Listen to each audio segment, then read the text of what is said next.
I am your host, James Yoder. It's the Michigan Football Report presented by Manscaped. Head over to manscaped.com, promo code GOBLUE with no spaces, Go Blue. Get looking like this thanks to Manscaped, the best in the business at male grooming, beard hedger, chest, down below, everything you need for your bathroom. It is manscaped.com, promo code GOBLUE. We are going to jump into our post-game mailbag. We recorded this live right as the Michigan football win 33 over East Carolina kind of wrapped up on Saturday. If you're watching this, it'll go up on the channel on Monday as well. Let's kind of just jump into my initial thoughts. I thought there were some interesting things. The offensive line with the different starting rotation was potentially a challenge, right? I'm not sure what we learned from Myles Hinton. I'm not sure if Trente Jones shouldn't be actually in the starting lineup from what I saw.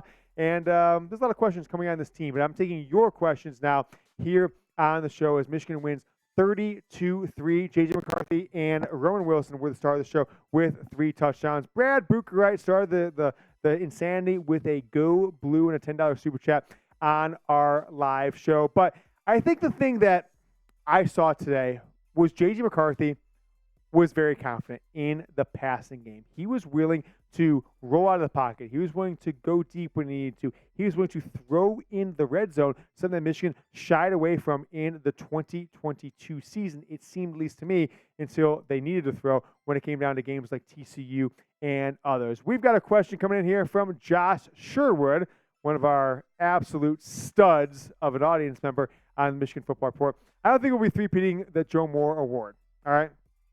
I'm going to do more analysis as the week goes on. I'm going to look deeper at the offensive line. But this is the offensive line that Michigan rolled out as your starters, okay? Carson Barnhart, all right, was the starting right tackle early on in fall. He shifted over. He had a great fall. He's your starting left tackle, maybe the most important position on that offensive line. Trevor Keegan, Drake Nugent, Zach Cinder, that's not surprising at all. Those are the guys we expected. But Myles Hinton, all right? Carson Barnhart moved over. Ladarius Henderson, do we see really anything from him? No. All right, Myles Hinton, right tackle over Trente Jones, who's your starter to begin the season last year. I kind of agree, right? I saw Hinton get beat in a couple different plays, Josh, and so thanks so much for the question, and hope you enjoyed the game. I saw Myles Hinton get beat a couple times.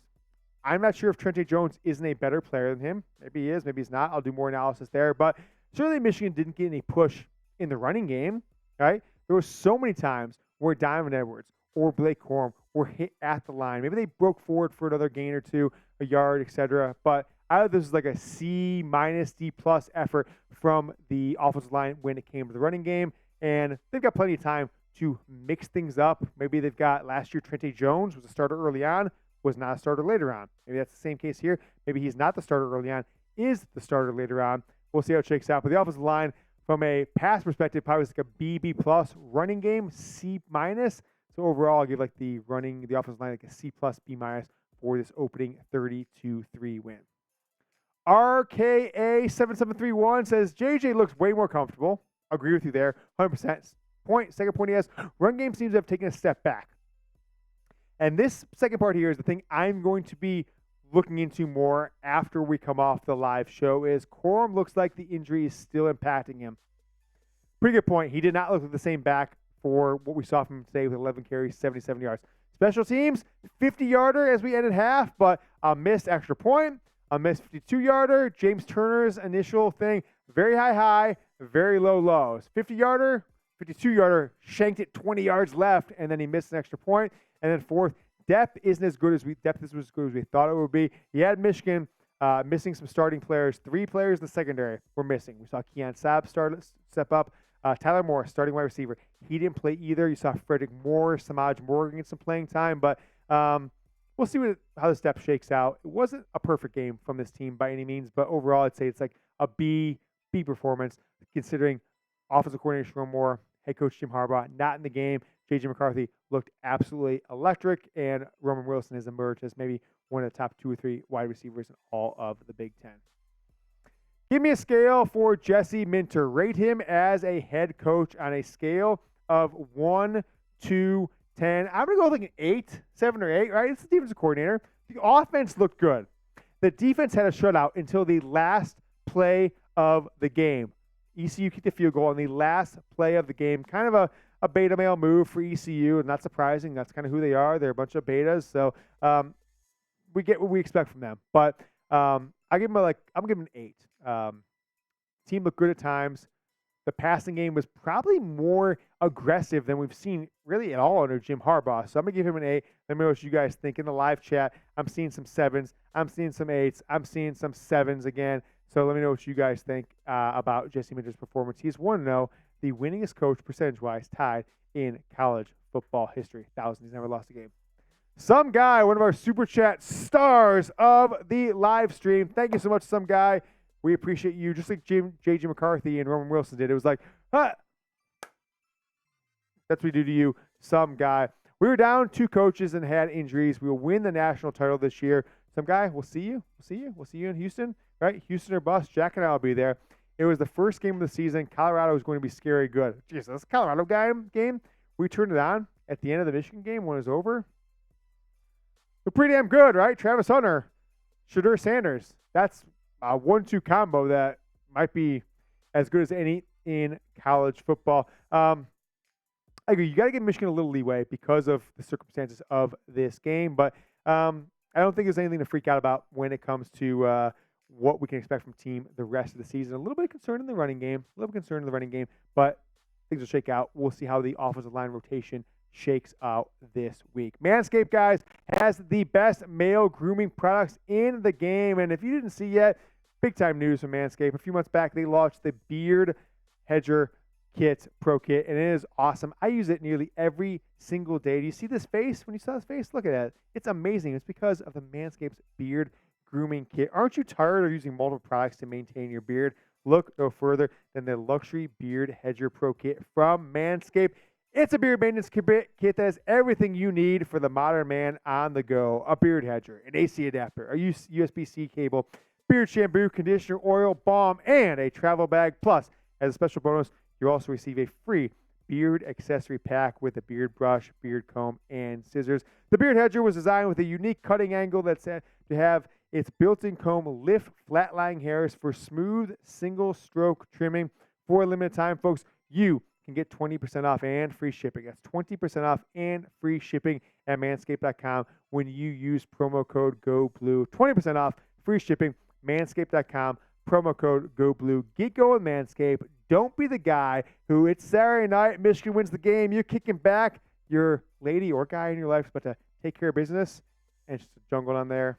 Don't do that. Manscaped.com. Trim up below the waist, because if not, you're going to be calling James Yoder. Just believe me on that one. Okay, let's keep it rolling with the live post-game chat. Go Michigan! $10 super chat. We got one. I'm going to give Midge M. Midge. That was one of my, Jack, before you worked here, that was Mitch Album. I'm sure Reetma knows who Mitch Album is. One of my characters was Midge, M-I-D-G, Midge Album. Midge Album was one of my characters I have on the show. It was actually me in a wig. So Midge, might be an internal thing. Midge Album. His is A-L-B-O-M. Mine was A-L-B-U-M, like a record album. So Midge M, you've got yourself a helmet sticker, and you will be on the postseason end screen for this channel. Nutmeg in the house. First game she ever was at was the 1969 Michigan upset of number 1 Ohio State. So thank you, Nutmeg. You've been a big supporter of the show. Just James, we did not look like the number 2 team in the country. I don't know, did we? I mean, Colorado certainly looked better, but they gave up 40 points plus to TCU. So clearly not Colorado's not the number 2 team. But look, let's see what happens here. USC gave up 30 points to San Jose State. That's a top 5 team.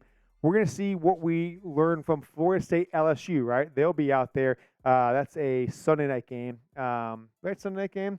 Tonight, you've got South Carolina, North Carolina. That'd be an interesting one, not top 5. Ohio State, end of the first quarter, they're up 7-0 on Indiana. They look there. So I don't know, Meg. I don't think Michigan looked perfect, but I'm not freaking out as of yet. J.W. Fackler, love the name. Should we expect to see more of Benjamin Hall, or is he too down the depth chart, eyeing a red shirt? I mean, what do we see from him? 2 carries, 2 yards today, right? So 2 carries, 2 yards. I think so because Jim Harbaugh said, and I don't think Harbaugh is much on hyperbole when it's guys who actually play. Sometimes he's more hyperbolic, like meaning kind of like soft lying. on guys who don't play, who absolutely never see the field. But he said Khalil Mullins is our running back number 3. And Benjamin Hall is right there with him. So I think as a true freshman, Benjamin Hall getting 2 carries, that's okay. If we're back in 6 weeks and he's still getting 2 carries a game, then maybe it's like, well, he might not be, in the lineup a ton this year. But if you would ask me right now, if Diamond Edwards and Blake Corum leave after the season, which they both probably will and should, Benjamin Hall, barring a transfer, that's your starting running back to start the 2024 Michigan football season.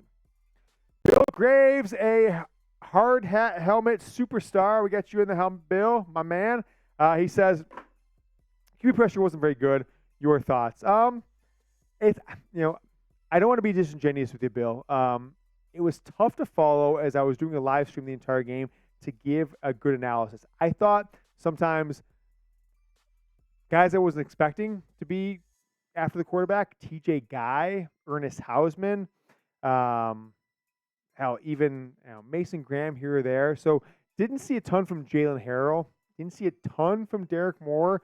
Braden McGregor, he made a couple plays here or there. So wasn't David Ajabo, wasn't Aiden Hutchinson, but I'm going to be up till 3 in the morning tonight and watching every single snap. So I'm going to kind of grade each guy, and we'll have more for you on Tuesday and into our live show on Wednesday. If you guys haven't, though, by the way, subscribe to the channel. As of now, we are at 27,287 subscribers. So we gained about 350 on Saturday's live show. So make sure you guys subscribe for wall-to-wall coverage. Daily videos of the Michigan football team here on the Michigan Football Report by Chat Sports. Every single day you will have a video from now all the way through the end of the 2023 season, National Championship through signing day, February 7th, 2024. Zaire _E. I think it's just Zaire, and he added a little underscore to his name. We're talking about the defense. We're not talking about the defense enough. Only 3 points. Good defense. Yeah. Look, East Carolina returned 1 starter on offense. They replaced 2,000-yard receivers. They replaced a running back well over 1,000. They replaced a very, good quarterback who had them as one of the top 25 or 30 passing teams in all of college football. He gave up 235 yards. Pretty good. 103 yards rushing, 132 yards passing. If those keep up those, they're going to be top 10 for both of those stats. I think a turnover has got to be incorrect though, Jack. Michigan had 1 interception, but the second one, Josh Wallace, has overturned. You're right. So you're right. Only 1 interception. And no turnovers from Michigan, and that's kind of slanted a little bit too because J.J. McCarthy did fumble the ball. Would have been a tiddly turnover, but also it was a turnover on downs that doesn't count as a actual turnover in the grand scheme of things. So defense played good. Missing multiple starters, defense probably played better than we give them credit for. Keon Sabb, TJ Guy, 2 of the guys, Ernest Hausman, 2 of the backups that got a lot of playing time today that I think we should keep an eye out for going forward. Zach Tiemeyer. Zach, one of my all-time, Zach, appreciate you. You're a producer no matter what they say. And by the way, we're giving away this helmet here in a few minutes. Zach says, I saw what I wanted to see from the passing game. That's kind of where I'm at. We know what Michigan brings on defense. We know what Michigan brings in the running game. We know what Michigan brings in the offensive line, the defensive line, other places. The passing game is the difference over the last 10 years in college football, 5 years maybe, between national championships and not. Michigan showed 26 of 30 from J.J. McCarthy, 280, 3 touchdowns, passing in the running game. And I know other schools, oh my gosh, that guy had 490 yards. He had 6 touchdowns. Michigan didn't do that, but they looked confident and they looked aggressive in the passing game. So didn't have to prove anything. You're absolutely correct in that. And look, J.J. McCarthy was throwing touchdown passes in the red zone. That's absolutely what we've been hoping for Michigan. That's what they didn't do last year with Matt Weiss. Is the red zone offense was an abomination from the passing perspective. It was like, into the 5, hand out to Blake Corum, and that's pretty much it. And we saw a lot more of that from Michigan's offense today. But I'll ask you guys this question. Grade J.J. McCarthy's performance, right? Give me a grade. Down in the comments here on YouTube. Post-game show, we'll put this up as a cut on Monday. A, B, C, D, or F. Jack, what's your grade? Well, B+. B+. Jack agrees with me, B+ on that one. So give me your grade, A, B, C, D, or F. And don't be a mid. Give me a plus or a minus if you want to. I'm going to B+ for J.J. McCarthy. Lil Sapper in the house. Wiki, what? He says, we did great. We just need to put on more points. Like, that's the difference between this first game, and last year was 2022 Michigan. It's like 59 points, 63 points, 51 points early on, and that's what we missed today, right? They didn't have that killer instinct to just pour it on, get that turnover, get that sack. You missed the big plays. You didn't have a ton of sacks or, just devastating hits. It was kind of like, we get up 23-0. We got 20-0 with a missed extra point, and now we're just going to coast for the last 2 quarters. Okay. That's why overall, this wasn't that satisfying of a win, but it wasn't terrible. Yeah, we'll see how things shake out with this team. More points were needed. Giving up only 3 for an 8-5 team last year. Not too shabby. How about this guy coming on Twitter, Scarlet Jersey? You can't beat Colorado. Wrong. I think Michigan could beat Colorado, but they're looking good. I mean, look, you have a quarterback that throws for 400, 500 yards, 400 yards? What do you end up with? 4 touchdowns, 480 yards, something like that. Shedeur Sanders. A 1-11 Colorado team beats, in the opening weekend, in Deion Sanders' first game, beats the national runner-up in TCU, a team that, by the way, beat Michigan. Pretty impressive for Colorado. So I think Michigan could beat them. Buckeye quick takes at Scarlet Jersey, who replied to my post-game tweet. But I'm pretty impressed with what Deion Sanders did in his first game. Guys, we'll have more content all week long. Tuesday we'll have a video, and Wednesday we will be live. It's the Michigan Football Report by Chat Sports.